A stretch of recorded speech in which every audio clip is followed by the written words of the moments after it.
I'm going to start with a question. And that question is, inside of here, how many of you know someone that has passed away but still has an active Facebook page or Instagram, Twitter, social media? Wow, that's over half the room. That's amazing. So today we're going to be talking about that and talking about the digital legacy that surrounds that. And we all leave a legacy. That legacy that we leave behind is a physical and emotional one, whether it's, what we were just talking about with the veterans. Is it something that they're passionate about and they leave the legacy of always supporting veterans, right? Or is it the fact that your legacy is going to be built around your family or the things that you have worked so hard to do in your lifetime? That legacy is going to live on with your family forever. But now we have something new to leave behind as well, and that's the digital footprint. The digital footprint of your legacy now exists. My grandparents, they passed away in a time when there wasn't really a digital footprint to be made.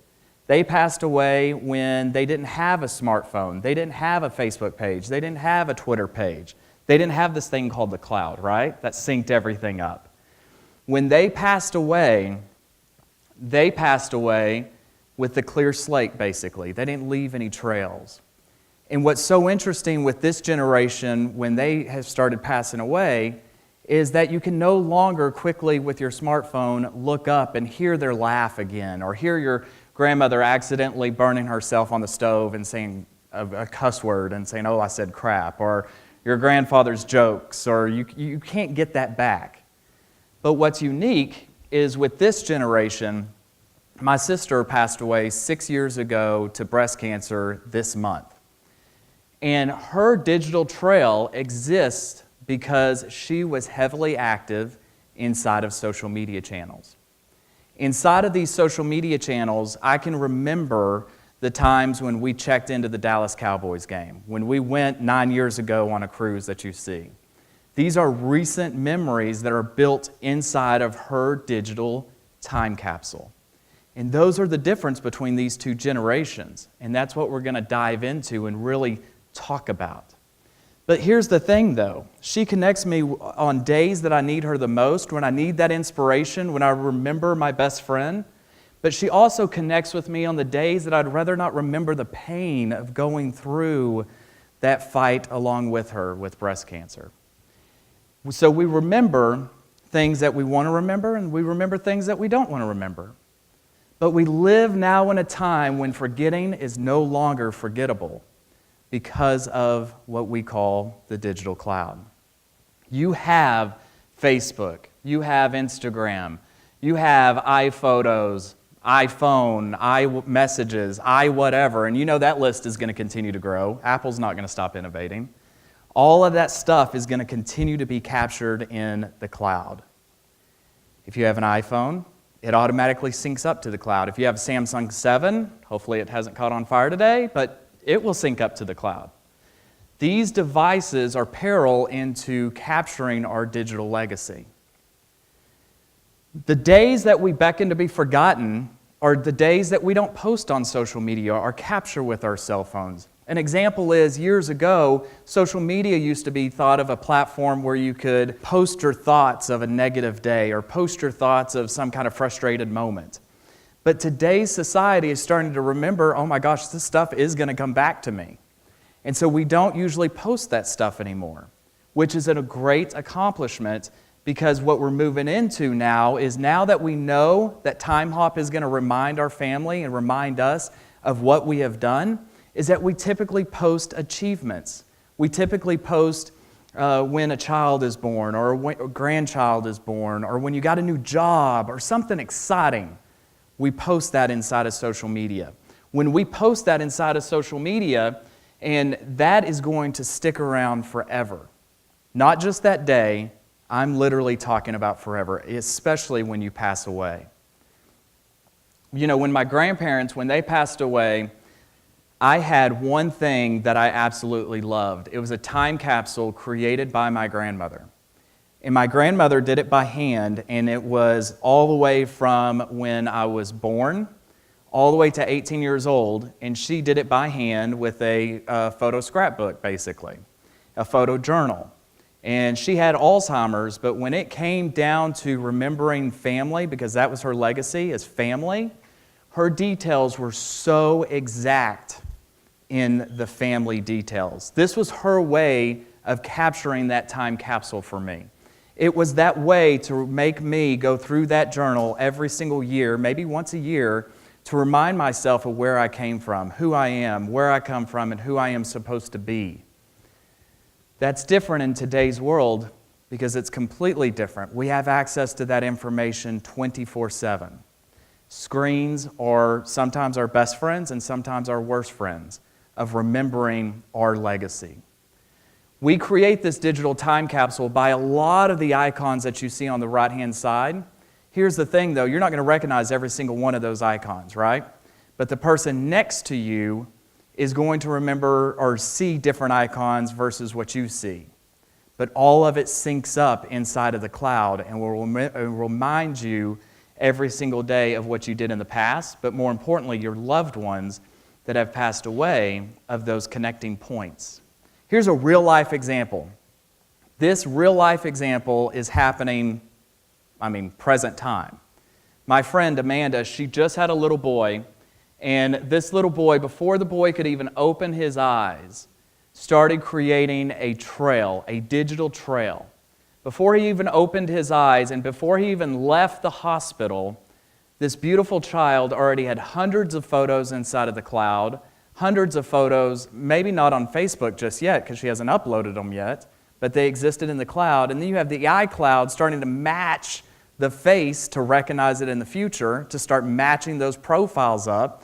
Before she even left the hospital, this child, beautiful child, started to have a digital legacy. And it was something for her to remember, but it's also for something for him to remember the day that she passes away and gives that trail. We all are against the biological clock. We know our clock is ticking.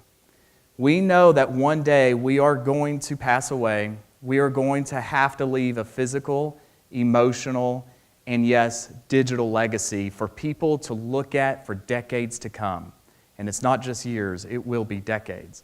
That's why, of course, in the old world, where we have living trusts and estate plans, we have wills. I have an exact format of when I pass away, how my company continues to move forward, how my employees are taken care of, how my nonprofits that I care so much about are taken care of, and how my family are taken care of. But I also wonder those specific moments of, and I'm probably overanalyzing too much, but this is reality, is what will be my last tweet? What will be my last impression inside of this life? When you go to those people that raise their hands of somebody that you know that has passed away and still has an active profile, you are going to see their latest post, right? Their most recent post. I think about that a lot. But you also have to remember, I own and operate a data and technology firm, so I love data. But I also realize that every one of you, whether you're in this audience or at home, will start analyzing your digital legacy just a little bit more based on this conversation today. It is important that the digital legacy is taken care of, just like your other legacies are taken care of. Here's an example. And maybe, this is maybe my OCD kicking in a little bit. But this is my iPhotos, a tagged location. Something that I absolutely love is traveling this world. And so if somebody goes to my Facebook page or the cloud and click on locations, they're going to see tagged locations everywhere across this world. So I think about, if somebody comes to my profile after I pass away, are they going to say, wow, he really traveled, he really loved to travel, and he did it? Or are they going to say, wow, he was pretty pretentious and used the God's blessing of what he had to travel the world? It could go either way, of course, but I'm hoping for the first one. But I go, oh my God, do I need to hire a PR firm? Do I need to start getting a public relations strategy in place so that I can tie all the knots? That's probably a little too extreme, right? But think about this. This was literally 2 days ago. One of my friends posted this message right here. Happy third birthday, Beckham. I know you can't read this, but other people will, and they can share in my joy of you. This love message, this love bomb, is something that Beckham can't read right now, but as decades go on, Beckham will read this. Beckham will have access to this inside of his Time Hop or inside of his Facebook Remembers or inside of his iCloud. Beckham will remember what Trey told him and shared so much about. You know, I don't have kids just yet, but I often think about when I leave a digital legacy, when my child needs me the most, whether that is a interview or sending their kids off to college or whatever it may be, to have my digital trail inside of their pocket so that they can grab and find inspiration for what they need on that specific day. And that specific day is something that I think about often because they will be following your trail. That trail is not going to ever go anywhere because it's going to live in the cloud for a very long time.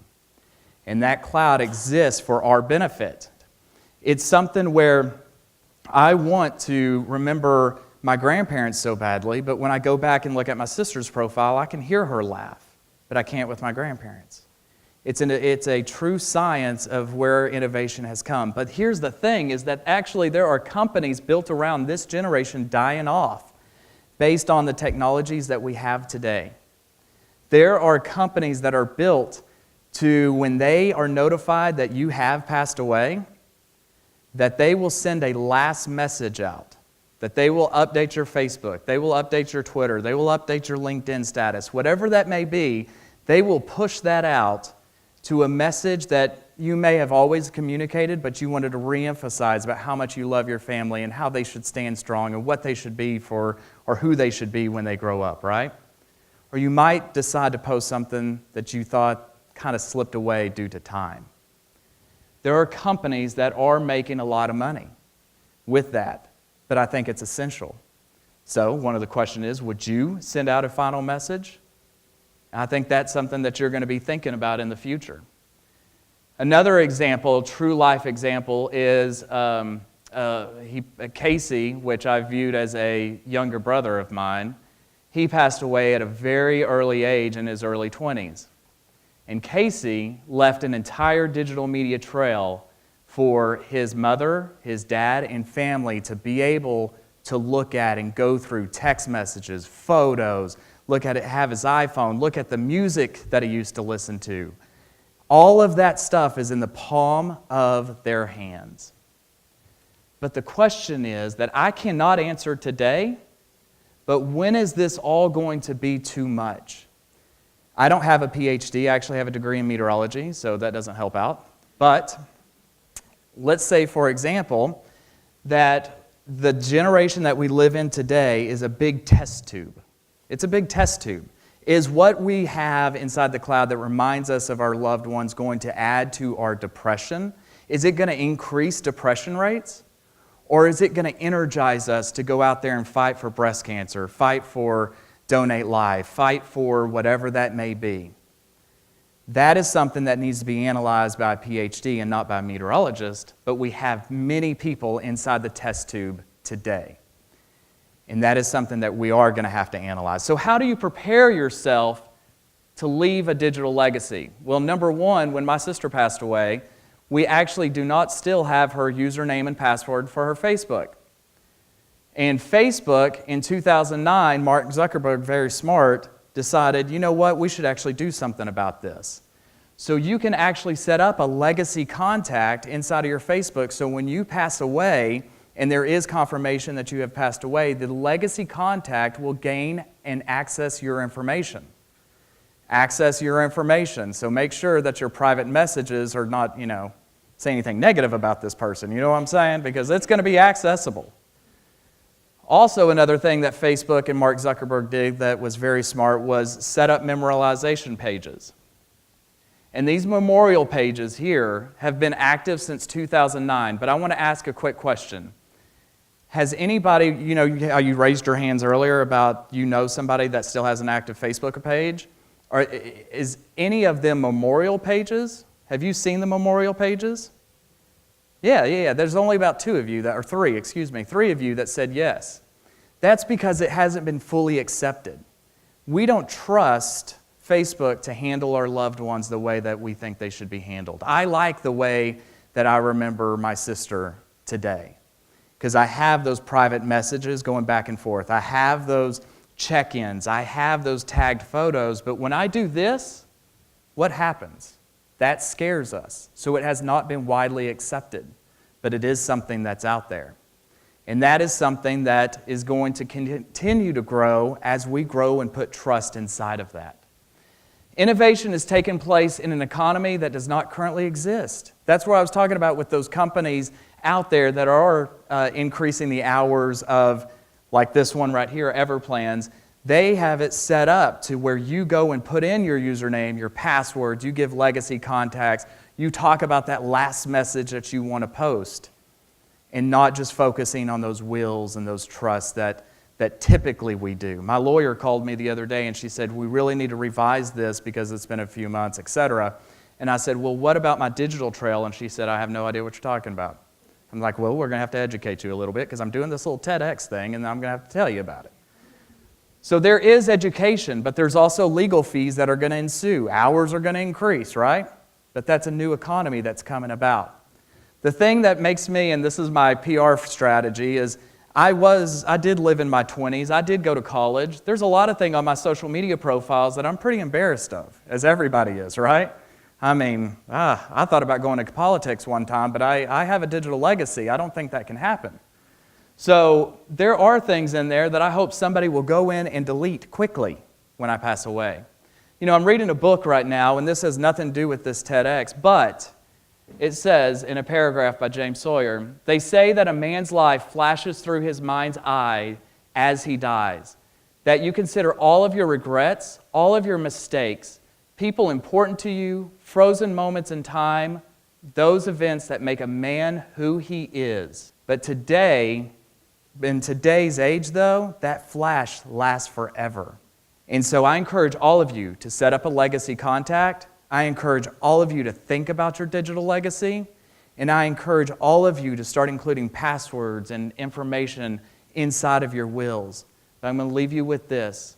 Think about what happened to this one, and think about how you can start capturing your information from Facebook. Thank you.